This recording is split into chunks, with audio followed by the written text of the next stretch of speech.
Hello dear students, સ્વાગત છે ફરીથી એકવાર તમારું આપણા ફિઝિક્સના આ ઓનલાઈન લેક્ચરની અંદર. આપણે જોઈ રહ્યા છીએ ચેપ્ટર નંબર 9 રે ઓપ્ટિક્સ એન્ડ ઓપ્ટિકલ ઇન્સ્ટ્રુમેન્ટ્સ. આ ચેપ્ટરની અંદર આજે આપણો આ 11મો લેક્ચર છે. આની પહેલાના લેક્ચરમાં આપણે વક્રીભવન એટલે શું, વક્રીભવનના નિયમ પરથી મળતા અમુક પ્રાથમિક પરિણામો જેવા કે લેટરલ શેપ, આભાસી ઊંચાઈ કે આભાસી ઊંડાઈ, પછી સૂર્યોદય અને સૂર્યાસ્ત થઈ જાય, સૂર્યોદય થઈ જાય એ પહેલા જ આપણને સૂર્ય દેખાય અને સૂર્યાસ્ત થઈ જાય પછી પણ થોડોક ટાઈમ માટે સૂર્ય દેખાય છે. તો આનું કારણ આવું શું, આ બધું શું છે, શું કામ એમ થાય છે, વક્રીભવનના લીધે થાય છે, આવું આપણે આપણા પાછલા લેક્ચરની અંદર જોઈ ગયા. એ લેક્ચરની અંદર આપણે ઉદાહરણ 9.5 પણ જોયેલો હતો. હવે વક્રીભવન અને એના પરિણામો ઉપરથી સ્વાધ્યાયની અંદર પણ અમુક એક્ઝામ્પલ આપેલા છે આપણી ટેક્સ્ટ બુક ની અંદર. તો આજે આપણે એ જોવા જઈ રહ્યા છીએ. તો આજે સૌથી પહેલા આપણે જોવા જઈ રહ્યા છીએ આપણા સ્વાધ્યાયનો ઉદાહરણ નંબર 9.3. સ્વાધ્યાય ઉદાહરણ નંબર 9.3. ચાલો, તો એની રકમ તમારા સ્ક્રીન ઉપર તમે જોઈ શકો છો. હવે જો શું કહેવા માંગે છે, તો ભઈ સ્વાધ્યાયનું ઉદાહરણ કઈ કેવું કહેવા માંગે છે કે એક ટાંકીને 12.5 સેન્ટીમીટરની ઊંચાઈ સુધી પાણીથી ભરવામાં આવે છે. એટલે કે પાણીની ટાંકી છે, માની લ્યો કે આ એક પાણીની ટાંકી છે.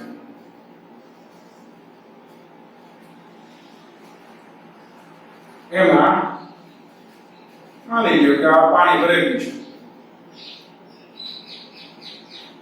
આ શું છે? પાણી છે. કેટલી ઊંડાઈ સુધી પાણી ભરેલું છે? 12.5 સેન્ટીમીટર ઊંડાઈ સુધી પાણી ભરેલું છે.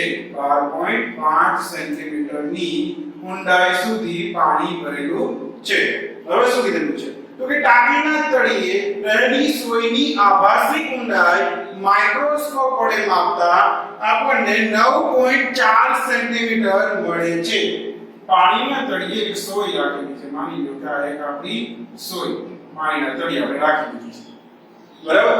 તો આપણને ખબર છે, ઉપરથી આપણે જોઈએ અહીંયા માઇક્રોસ્કોપ રાખેલું છે, અહીંયા માઇક્રોસ્કોપ રાખેલું છે. માઇક્રોસ્કોપની મદદથી આપણે જોઈ રહ્યા છીએ. તો આપણને ખબર છે, ઉપરથી જોશું તો આપણને શું જોવા મળશે? સોય થોડી ઉપર દેખાશે, બરાબર ને? માની લો કે સોય આપણને ત્યાં અહીંયા દેખાણી, બરાબર છે? આ શું છે? તો કે આ વસ્તુ થઈ ગઈ આપણી, એટલે કે સોય. આ શું છે? આ એનું પ્રતિબિંબ છે. તો હવે એ શું કહેવા માંગે છે કે જે સોય છે કેટલી દેખાય છે? તો કે 9.4 સેન્ટીમીટર મળે છે. માઇક્રોસ્કોપ વડે માપ્યું ને તો આપણને આ 9.4 સેન્ટીમીટર મળ્યું. એટલે આ જે સોયની ઊંડાઈ આપેલી છે, આ જે પ્રતિબિંબ છે એની એ ઊંડાઈ આપેલી છે આપણને, એ કેટલી મળે છે? તો કે એ મળે છે 9.4 સેન્ટીમીટર. 9.4 સેન્ટીમીટર મળે છે. તો સૌથી પહેલા તો આપણે જોઈએ તો આપણને જે ડેટા આપેલો છે, જે આપણને કઈ વસ્તુ વિગતો આપેલી છે, એમાં સૌથી પહેલા આપેલી છે વસ્તુની ઊંડાઈ. એટલે આપણે વસ્તુની ઊંડાઈને કેવી રીતે દર્શાવીએ છીએ? h. તો કે વસ્તુની ઊંડાઈ કેટલી આપેલી છે? તો કે એ આપેલી છે 12.5 સેન્ટીમીટર. ચાલો, પછી બીજું શું આપેલું છે? તો કે જે પ્રતિબિંબ મળે છે, એટલે કે આભાસી ઊંડાઈ આપેલી છે h ડેશ, કે જેને આપણે h ડેશ વડે દર્શાવીએ છીએ. h ડેશ એ કેટલું આપેલું છે? તો કે 9.4 સેન્ટીમીટર, બરાબર છે?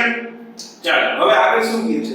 તો કે પાણીનો વક્રીભવનાંક કેટલો હશે? સૌથી પહેલા આપણે એ ગોતવાનું છે કે આ પાણી છે એનો વક્રીભવનાંક m એ કેટલો હશે? તો કે જો હજી અહીંયા શું છે? તો કે અહીંયા હવા છે, એનો વક્રીભવનાંક આપણને ખબર છે કેટલો હોય? m. અચ્છા, ધ્યાન રાખો, અવલોકનકાર ક્યાં છે? આર્યા અવલોકનકાર અહીંયા હોય. આપણે શું કીધું? વસ્તુ ક્યાં છે? યાર, એટલે કે યાદ કેમ લખ્યું છે? આપણે યાદ છે ને સૂત્ર આપણે કઈ રીતે યાદ રાખવાનું છે? તો કે આપણે જે સૂત્ર તારવેલું હતું એ જ રીતે દાખલો કરીએ. તો કઈ સૂત્ર ઉપરથી જ દાખલો શું હતું તો કઈ h ના છેદમાં h ડેશ બરાબર n વસ્તુ એના છેદમાં n અવલોકનકાર n વસ્તુના છેદમાં n અવલોકનકાર બરાબર છે તો h આપેલી છે h ડેશ આપેલી છે n વસ્તુ વસ્તુ ક્યાં છે તો કે પાણી એટલે કે n વસ્તુ એ તો આપણે ગોતવાનો છે વસ્તુ જ્યાં છે એટલે પાણીની અંદર છે વસ્તુ બરાબર છે તો પાણીનો વક્રી ભવનાંક ત્યાં છે એટલે એ તો ગોતવાનો છે તો ભાઈ n અવલોકનકાર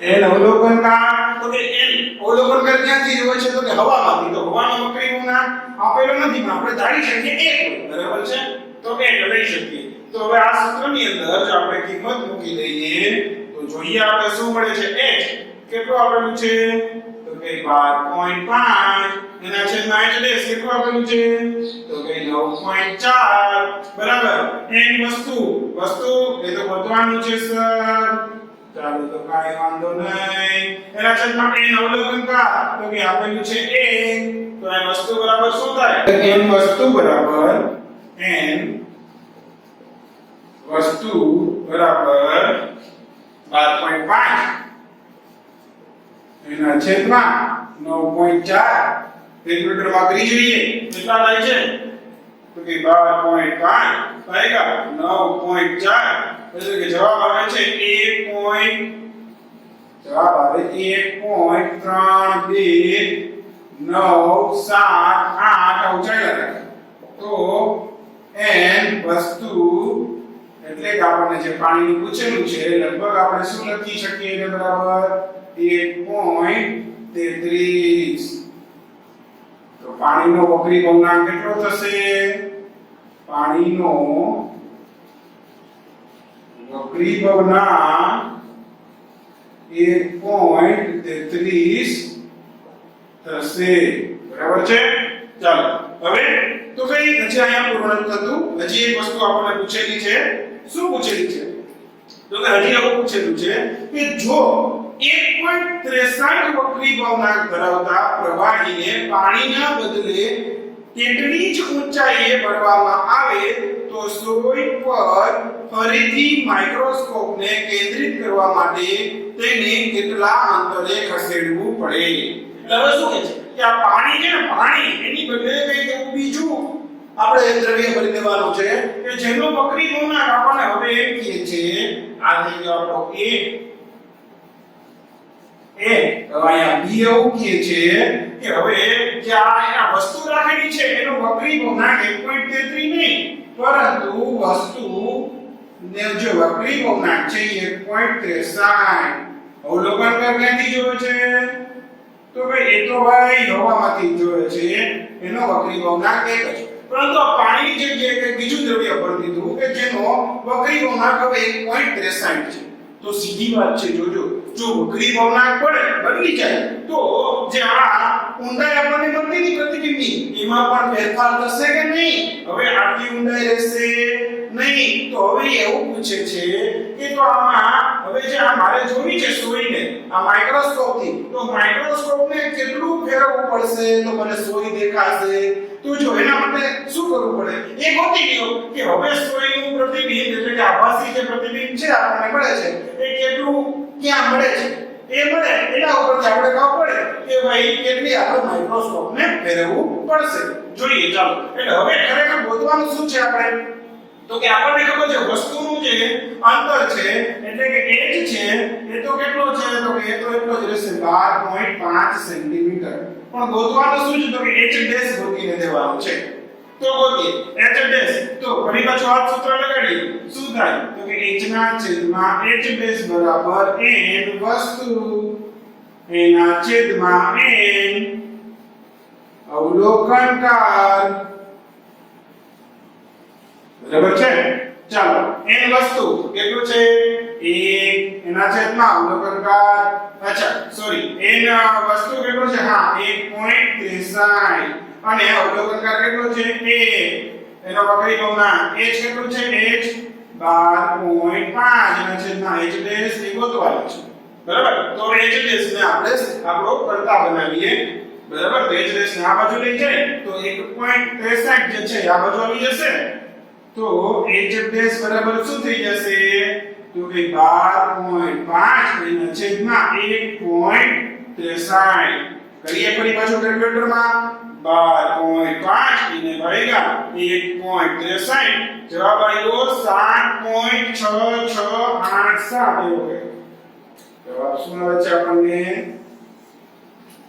જવાબ મળે છે h ડેશ બરાબર 7.6687 એવો કઈ જવાબ મળે છે તો લગભગ આપણે આને લખી શકીએ h ડેશ લગભગ કેટલા છે 7.7 સેન્ટીમીટર છે અચ્છા પહેલા કેટલી ઊંડાઈ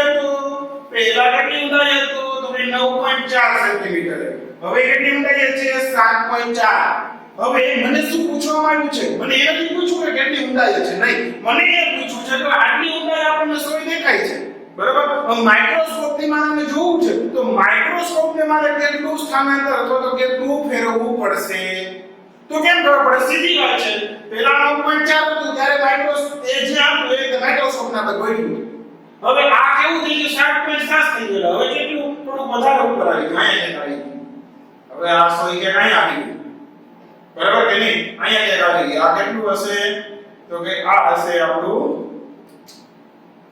7.7 સેન્ટીમીટર તો અહીંયા આવી ગઈ તો હવે મારે શું કરવું પડશે માઇક્રોસ્કોપ ને હવે થોડું ઉપર ખસેડવું પડશે પહેલા જ્યાં કોઈના કરતા મારે એને ઉપર ખસેડવું પડશે કેટલું તો કે સીધી વાત છે આ બે વચ્ચેનું જે કાંઈ ફેરફાર હશે આ બે વચ્ચેનો જે કાંઈ ડિફરન્સ હશે એટલો મારે ફેરવવો પડશે આટલા તફાવત જેટલો એટલે કે માઇક્રોસ્કોપ ને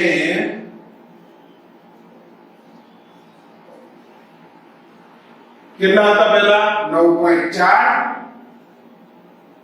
સેન્ટીમીટર માઈનસ 7.7 સેન્ટીમીટર એટલે બરાબર જવાબ આવશે 9.4 ઓછા 7.7 જવાબ આવે 1.7 સેન્ટીમીટર જેટલું ઉપર તરફ ફેરવવું પડશે જેટલું ઉપર તરફ ફેરવવું પડશે બરાબર છે સમજાઈ ગયું મિત્રો ચાલો ફટાફટ આ ઉદાહરણ તમારી કોપીની અંદર લખી નાખો ચાલો તો હવે આપણે જોઈએ સ્વાધ્યાયનો ઉદાહરણ નંબર 9.4 બરાબર છે તો આ ઉદાહરણની અંદર આપણને ત્રણ કિરણ આકૃતિઓ આપેલી છે અને કંઈક એવું કહેલું છે કે હવામાં ગતિ કરતું કિરણ કાચ અને હવા અને પાણી અને હવાની સપાટીએ રચેલા લંબ સાથે 60 અંશના ખૂણે આપાત થાય છે જેના વક્રીભવન આકૃતિઓ અનુક્રમે A અને B દર્શાવેલા છે એટલે એક આવી આપણને આકૃતિઓ આપેલી છે આકૃતિ A કે જેની અંદર આપણને કાચ અને હવા બે માધ્યમ આપેલા છે કાચ હવા આપાત કિરણ છે જે હવામાંથી આવે છે અને લંબ સાથે 60 અંશના ખૂણે આપાત થાય છે મતલબ કે આપાત કોણ આપણને 60 અંશ આપી દીધો છે એટલે કે ધારી લો કે અહીંયાથી આ આવ્યું આપાત કિરણ તો આ 60 અંશના ખૂણે આપાત થાય છે હવા કરતા આપણને ખબર છે કાચ કેવું હોય પ્રકાશીય ઘન માધ્યમ એટલે કે શું થશે પ્રકાશનું કિરણ વક્રીભવનમાં આવી અને લંબ તરફ જશે એટલે કંઈક આમ જવું જોઈએ એની બદલે જશે કે આવી રીતે જાય છે તો આ વક્રીભૂત કોણ બરાબર છે આ થઈ ગયું આપણું વક્રીભૂત કિરણ અને આ થઈ ગયું વક્રીભૂત કોણ વક્રીભૂત કોણનું કિંમત પણ આપણને આપી દીધી છે 35 અંશ આપણને આપી દીધી છે 35 અંશ 35 ડિગ્રીનો વક્રીભૂત કોણ છે બરાબર છે આ જ રીતે હવે આકૃતિ B ની અંદર આકૃતિ બી ની અંદર આપણને આપેલું છે પાણી અને હવા આપેલું છે. શું આપેલું છે? પાણી આપેલું છે અને હવા. ફરી પાછું અહીંયા પણ પ્રકાશનું કિરણ આવે તો ક્યાંથી છે? હવામાંથી જ આવે છે. હવા અહીંયા છે તો હવામાંથી આવે છે અને લંબ સાથે 60 અંશનો ખૂણો બનાવે છે. એટલે કે માની લો કે અહીંથી આમ આવ્યું અને લંબ સાથે આ 60 અંશનો ખૂણો બનાવ્યો. બરાબર છે?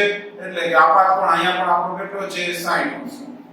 ફરી પાછું આપણને એ પણ ખબર છે હવા કરતા પાણી કેવું થાય? ફરી પાછું પ્રકાશીય ઘટન થશે પાણી. એટલા માટે જેવું એ પાતળામાંથી ઘટમાં આવશે એટલે શું થશે? તો કઈ લંબ તરફ. એટલે જાવું જોઈએ કઈ કામ પણ એમની કેમ જશે? કઈ આવી રીતે ધ્રુવ આગળ જશે.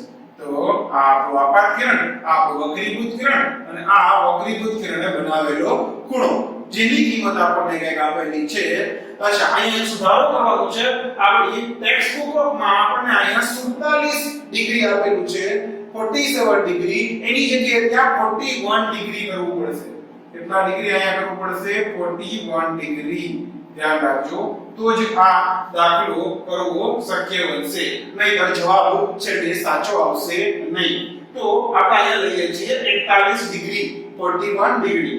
બરાબર? હજી એકવાર કહું છું, ટેક્સ્ટ બુકમાં શું આપેલું છે? 47 ડિગ્રી. એની બદલે લેવાનું છે 41 ડિગ્રી. તો જ જવાબ સાચો મળશે.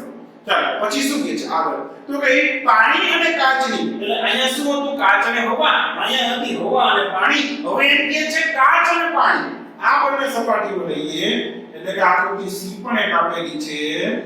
આકૃતિ C એની અંદર આપણને આપેલો છે કાચ અને પાણી. શું આપેલું છે? કાચ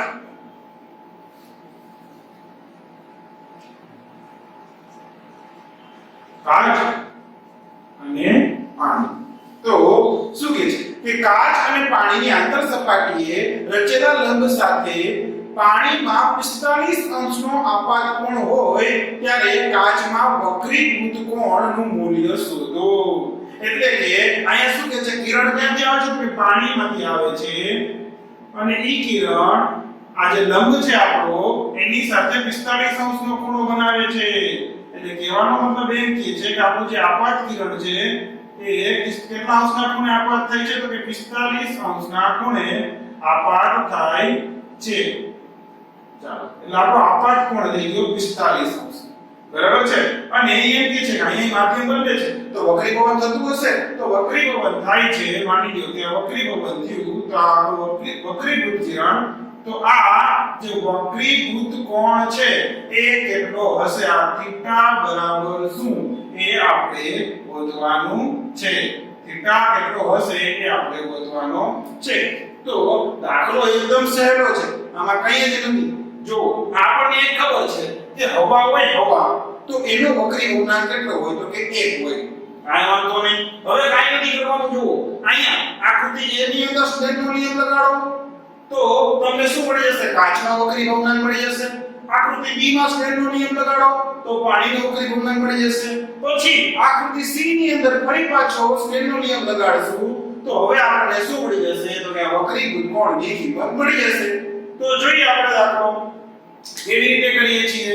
તો કે એકદમ છે સહેલું છે, કાંઈ જ નથી. જુઓ તો કે સૌથી પહેલા આકૃતિ A માં સ્નેલનો નિયમ લગાડો. તો આ આકૃતિ A, બરાબર? એમાં હવા છે તો એનો આપણે વક્રી ગુણાંક કહી દઈએ n. હવા એટલે n તો આને કહી દઈએ n. કાચ છે, કાચ એટલે કે ગ્લાસ તો એનો વક્રી ગુણાંક કહી દઈએ mg. તો શું થશે? તો કે n એ હવામાં કેટલો ખૂણો બનાવે છે? તો કે sin 60 અંશ. બરાબર? શું થાય? n g ગ્લાસમાં એટલે કે કાચમાં કેટલો ખૂણો બનાવે છે? તો કે 35 અંશ. તો sin 35 ડિગ્રી. અચ્છા, હવે sin 60 ડિગ્રીની કિંમત તો આપણને ખબર છે કે ભાઈ તમે યાદ રાખેલી છે. શું થાય sin? તો કે √3 / 2. બરાબર છે? પરંતુ પરંતુ એ કિંમત લખવાની બદલે ડાયરેક્ટ આપણે સીધું જ જે sin નું ટેબલ છે ને એમાંથી કિંમત લખી લઈએ. શું કામ એનું? કેમ કે sin 35 ડિગ્રી યાદ નથી રાખ્યું આપણે. એ તો આ ટેબલમાં જોવાનું છે તો ભાઈ ગણતરી કરવામાં સહેલું પડે. તો સીધું મૂકી દઈએ. જો sin, અચ્છા સૌથી પહેલા n એટલે કે હવાનો વક્રી ગુણાંક કેટલો હોય તો કે 1. એને ગુણ્યા sin તો કે sin 60 ડિગ્રીની કિંમત ક્યાંથી મળશે? તો કે હા ઓલા ટેબલમાંથી.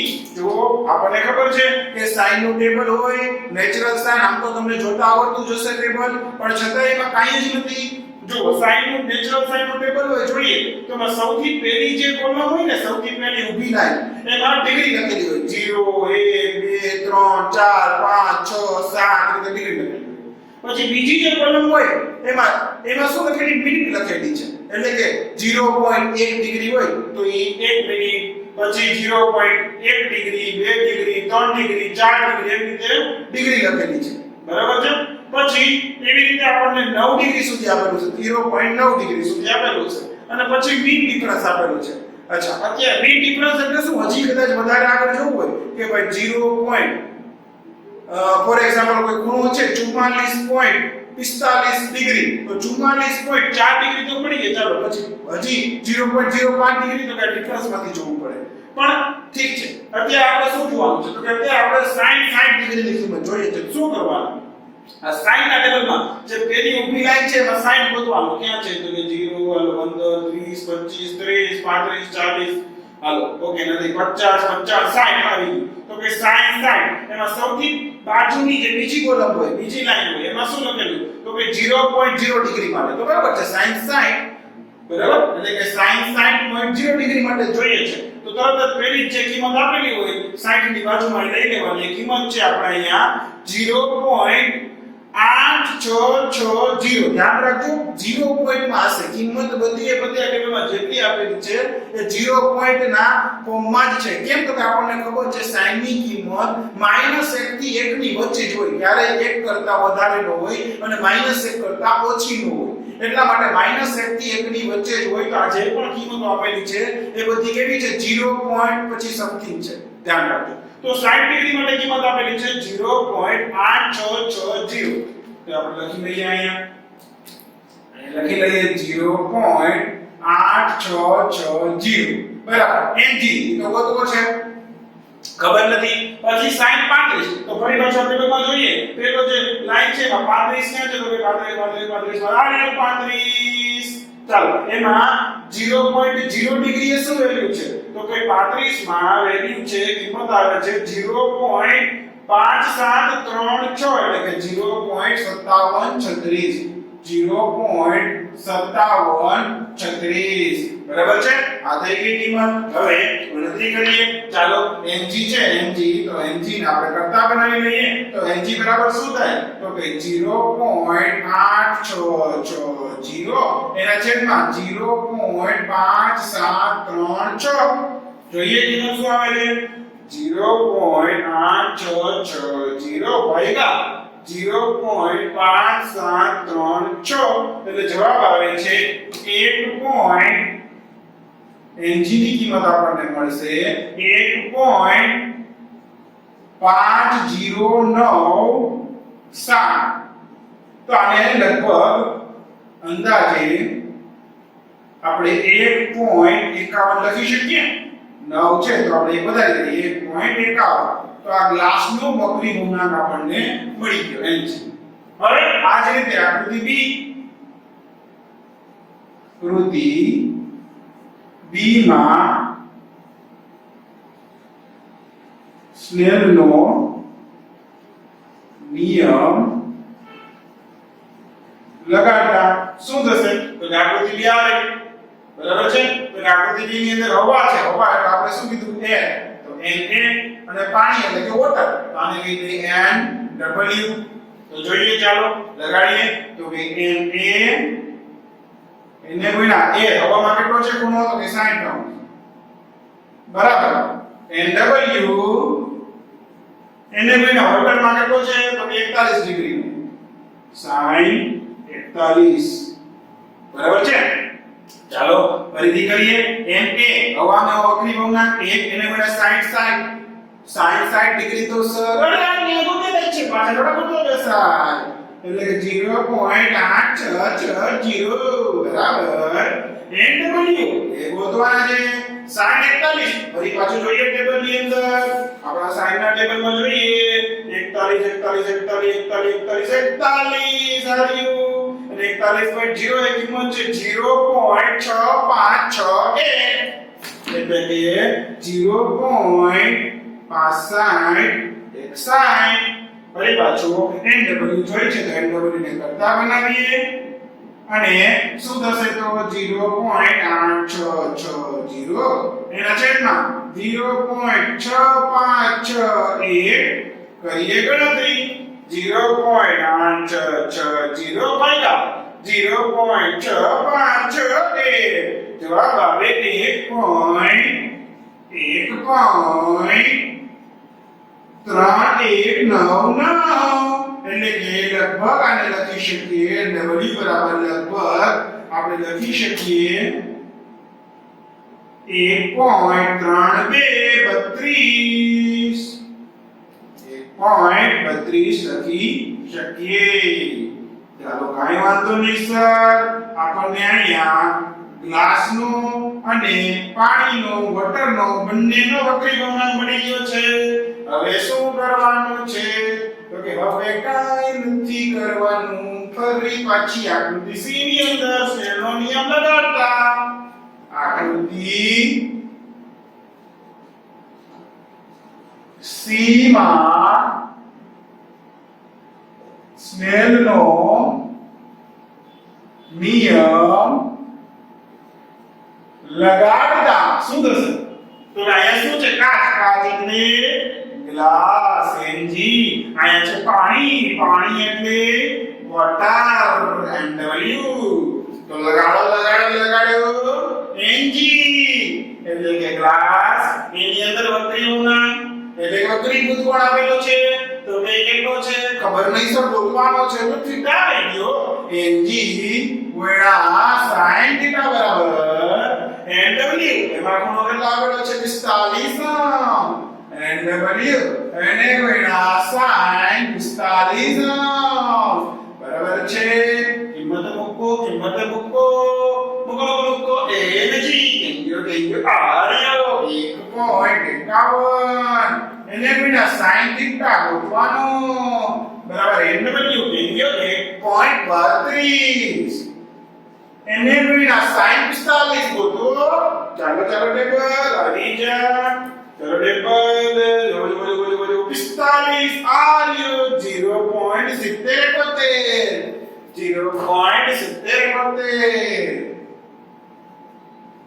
તો મૂકી દયો હવે બનાવો કરતા sin થીટા ને તો કે sin થીટા બરાબર 1.32 ગુણ્યા 0.7071 એના છેદમાં 1.51 અહીંયા વ્યા ગયા એટલે નીચે વ્યા જાય તો ગણતરી કરીએ ચાલો 1.32 ગુણ્યા 0.7071 એના છેદમાં 1.51 જવાબ આવ્યો 0.81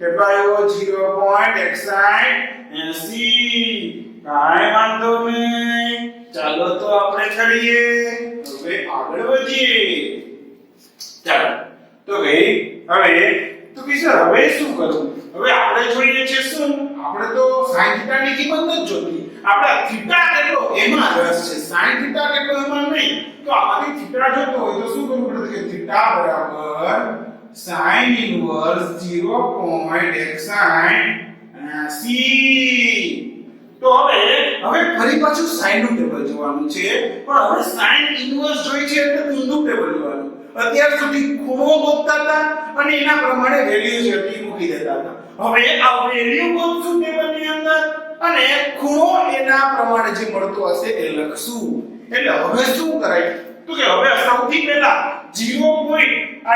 0.0 ડિગ્રી વાળી કોલમ એટલે કે બીજી લાઈનમાં જે વેલ્યુ છે ને એ જોતું જોવાય અને નજીકમાં પહેલા પહોંચાય તો કે ચાલો પહેલા જોઈ સૌથી પહેલી કિંમત 0.0000 તો તમને હાવ દૂર છે અને પછીની નીચેની કિંમત આવી 0.075 ઓહ બહુ દૂર છે એટલે 180 છે ચાલો તો થોડું જવા દે 30 ડિગ્રી આપવાને કિંમત મળી 0.50 એટલે કે 0.5000 એટલે કે 5000 વડે અહીં 6000 ની અંદર જીધું છે ચાલો તો 30 થી આગળ જઈએ 35 ડિગ્રીએ જોઈએ 0.5736 અહીંયા 180 છે ઓ હજી દૂર જવું પડશે હજી થોડું દૂર જઈએ ચાલો 36 ડિગ્રીએ જોઈએ તો 0.58 હજી દૂર છે 37 ડિગ્રીએ 0.60 થોડા હજી કઈ વાત નહીં ચાલો હજી એક જોઈએ આગળ તો 38 ડિગ્રીએ જોઈએ તો 0.6157 ઘણા નથી કરી ગયો 0.6157 ચાલો હજી આગળ જોઈએ તેના પછી 39 ડિગ્રીએ સીધું આવી ગયું 0.6293 ટેકી ગયા એનો મતલબ શું થયો કે આ જે ખૂણો હશે ઈ 38 ને 39 ની વચ્ચે ક્યાં હશે તો હવે શું કરે 38 માં પાછા ગયા ચાલો આ 38 માં શું હતું 0.6157 ચાલો કાઈ વાંધો નહીં હવે આડી લાઈનમાં જોવે 38 વાળી આડી લાઈનમાં અને નજીક બોલવાનું છે 180 ની ચાલો 38 વાળી આડી લાઈન પેલા છે 0.6157 પછી આવે 6170 નજીક પહોંચ્યા થોડા 6184 બહુ નજીક પહોંચ્યા ચાલો તો આ 6184 એટલે ક્યારે છે તો ઉપર જો ઉપર આવ્યું 0.2 ડિગ્રી એનો મતલબ 38 ડિગ્રી પૂરા અને પોઈન્ટ કેટલા 2 ડિગ્રી આની લગભગ નજીક પહોંચીએ છીએ તો થીટાની કિંમત લગભગ કેટલી થાય 38.2 ડિગ્રી આ થઈ ગયો આપણો જવાબ એટલે કે પ્રકાશનું કિરણ જો પાણીમાંથી 45 અંશના ખૂણે આપાત થશે અને કાચમાં પ્રવેશશે તો કેટલો વક્રીભૂત કોણ મળશે તો કે 38.2 ડિગ્રી જેટલો વક્રીભૂત કોણ મળશે તો એ લખી નાખીએ કે વક્રીભૂત કાચમાં 38.2 ડિગ્રી જેટલો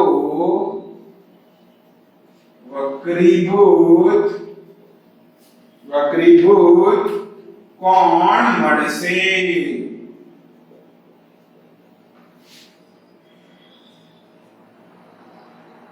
બરાબર છે ચાલો મિત્રો તો આ થઈ ગયો આપણો દાખલો સ્વાધ્યાયનો 9.4 ફટાફટથી આ દાખલો તમારી બુકની અંદર લખી નાખો પછી આપણે જોઈએ સ્વાધ્યાયનો દાખલો હજી જે આપેલો છે એ 9.16 એટલે આ ફટાફટ તમારી બુકની અંદર લખી નાખો ચલો તો હવે વક્રી ભવનના નિયમ ઉપર જે છેલ્લો દાખલો આપેલો છે એ જોઈએ આપણો સ્વાધ્યાયનો દાખલો 9.16 તો શું કહે છે દાખલો એકદમ સહેલું છે જો શું કહે છે પહેલા રકમ શું કહે છે તો કે ટેબલની સપાટી ઉપર જડી દીધેલી નાની પિનને 50 સેન્ટીમીટર ઊંચાઈથી જોવામાં આવે છે એ પહેલા તો એક આપણે ટેબલ જોઈશું એક ટેબલ ચાલો આપણું ટેબલ છે માની લો કે અહીંયા એક પિન જડી દીધેલી છે આપણે એને 50 સેન્ટીમીટર ઉપરથી જોવાની છે કેટલી ઉપરથી જોઈએ છીએ આપણે તો કે 50 સેન્ટીમીટર ઉપરથી જોઈએ છીએ અહીંથી આપણે જોઈએ છીએ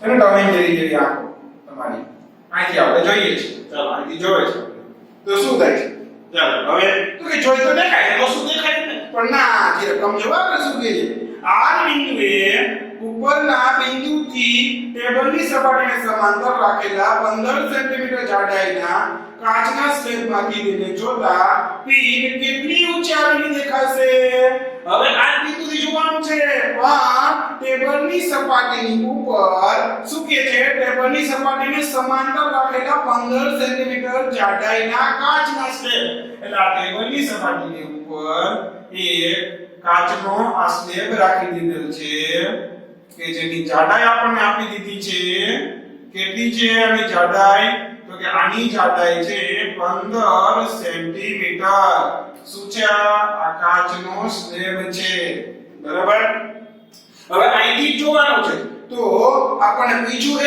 છે કે જે સોય છે કેટલી ઉપર દેખાશે સીધી વાત છે આપણે ખબર છે અહીંયા શું છે તો કે અહીંયા હવા છે એનો વક્રી ભવનાંક તો કે એનો વક્રી ભવનાંક હોય 1 આ શું છે કાચ એનો વક્રી ભવનાંક તો આપી દીધું જો કાચનો વક્રી ભવનાંક કેટલો છે 1.5 છે બરાબર આનો વક્રી ભવનાંક કેટલો આપી દીધો છે 1.5 આપી દીધો છે આનો બરાબર છે ચાલો તો હવે આપણને ખબર છે સોય શું થશે થોડી ઉપર દેખાશે અહીંની બદલે અહીંયા દેખાશે તો પૂછ્યું કે આપણને સોય છે એ કેટલી ઉપર ઊંચે દેખાશે કેટલી ઊંચાઈ દેખાશે એ ગોતીને દેવાનું છે બરાબર છે ચાલો કાઈ વાંધો નહીં એમાં શું હતું ગોતી દઈએ ધ્યાન રાખજો પરંતુ આવા દાખલામાં એક ભૂલ ન કરતા આપણને ખબર છે ચાલો સૂત્ર કેવી લગાડવાનું છે આભાસી ઊંડાઈ વાળું એટલે કે h ના છેદમાં h ડેશ બરાબર n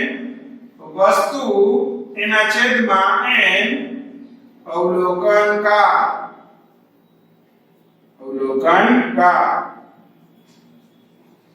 પરંતુ ધ્યાન રાખજો h અને h ડેશ એમાં હંમેશા જે સપાટીથી વક્રી ભવન થાય છે એ સપાટીથી અંતર છે એટલું યાદ રાખજો એટલે કે h અને h ડેશ કેવું થશે તો કે આ સપાટીએ વક્રી ભવન થયું અને અહીંયા તો અહીંથી આ જે અંતર છે એ થઈ ગયું h ડેશ કેમ કે આભાસી છે એટલા માટે અને અહીંથી આ જે અંતર છે એ થયું h તો ધ્યાન રાખો h આપણને આપેલું છે h ડેશ આની ઉપરથી મળશે બરાબર છે ચાલો h આપણને આપી દીધું છે કેટલું છે h કેટલું થશે h કેટલું થાય તો કે 15 સેન્ટીમીટર આવ્યું તો કે h બરાબર થશે 15 એના છેદમાં h ડેશ એમ નામ એક વસ્તુ ક્યાં પડી છે કાચનો વક્રી ભવનાંક કેટલું આપેલું છે 1.5 એના છેદમાં અવલોકનકાર ક્યાં છે અવલોકનકાર હવામાં એનો વક્રી ભવનાંક તો કે 1 તો કે જવાબ શું આવે h ડેશ આ બાજુ 1.5 આ બાજુ તો શું થશે તો કે h ડેશ બરાબર 15 એના છેદમાં 1.5 એટલે કે જવાબ શું આવે હા સીધી વાત છે આના લખી શકાય ને 15 ના છેદમાં 15 ને ઉપર ગુણ્યા 10 15 ગયા 15 આ થઈ ગયા 15 તો અહીંયા 10 તો h કેટલો મળે તો કે h મળે 10 સેન્ટીમીટર ધ્યાન રાખજો હજી ગડબડ ન કરતા h ડેશ અચ્છા h નહીં h ડેશ કેટલો મળે 10 સેન્ટીમીટર તો આ આપણને 10 સેન્ટીમીટર મળ્યું પ્રશ્ન શું હતો કે સોય કેટલી ઉપર દેખાશે તો હતી ક્યાં અહીંથી 50 સેન્ટીમીટર પરંતુ એની બદલે આ 10 થઈ ગયું તો આ કેટલું હતું 15 એમાંથી આ 10 કાઢી નાખો તો 5 સેન્ટીમીટર જેટલી ઉપર દેખાશે ધ્યાન રાખજો જવાબ એવો થશે બરાબર ને એનો મતલબ કેટલી ઉપર દેખાશે એટલે કે સોય કેટલી તો કે h કેટલો છે h માઈનસ h ડેશ એટલે કે 15 ઓછા 10 બરાબર 5 સેન્ટીમીટર જેટલી ઊંચે દેખાશે અચ્છા અહીંયા પૂરો થયો નાનકડો પ્રશ્ન હજી પૂછેલો છે શું પૂછેલું છે કે ઉપર મેળવેલ જવાબ સ્લેબના સ્થાન ઉપર આધાર રાખે આ જે જવાબ આપણે મેળવ્યો 5 સેન્ટીમીટર ઉપર એ શું સ્લેબના સ્થાન પર આધાર રાખશે એવું પૂછેલું છે કે ભાઈ સ્લેબ આમ હોય એવું કઈ હોય તો એની પર આધાર રાખે તો કઈ ના એની પર આધાર રાખે નહીં કેમ તો કે જો આ જવાબ આપણે મેળવ્યો એમાં આપણે ક્યાંય સ્લેબનું સ્થાન ક્યાંય નામનું છે નહીં શું કામનું છે વસ્તુનો વક્રી ભવન વસ્તુ જે પડેલી છે બરાબર માધ્યમનો વક્રી ભવનાંક અવલોકન આપણે જ્યાંથી કરીએ છીએ એ માધ્યમનો વક્રી ભવનાંક અને કોઈ પણ માધ્યમની હારે જે આ વસ્તુની હાઈટ આપેલી છે એ તો આનું સ્થાનાંક ગમે તે હોય એથી કાંઈ ફેર પડશે નહીં ધ્યાન રાખજો એટલા માટે આ જવાબ કાચના સ્લેબના સ્થાન પર આધાર રાખશે નહીં, આધાર રાખશે નહીં. બરાબર છે? તો આ વાત થઈ ગઈ અહીં આપણો જવાબ. બરાબર? તો આ જવાબ પણ જલ્દીથી તમારી બુકની અંદર લખી નાખો. ચાલો મિત્રો, તો આજના આપણા લેક્ચરની અંદર અહીં સુધી રાખીએ છીએ. આ થઈ ગયા બધા એક્ઝામ્પલ ઉદાહરણો જે આપેલા હતા વક્રી ભવન ઉપરના તમારી ટેક્સ્ટ બુક ની અંદર એ પૂરા. હવે આપણા નેક્સ્ટ લેક્ચરની અંદર આપણે નવો ટોપિક ચાલુ કરશું આ ચેપ્ટરનો, પૂર્ણ આંતરિક પરાવર્તન. હા, બરાબર છે? ચાલો તો આવજો મિત્રો, બાય બાય.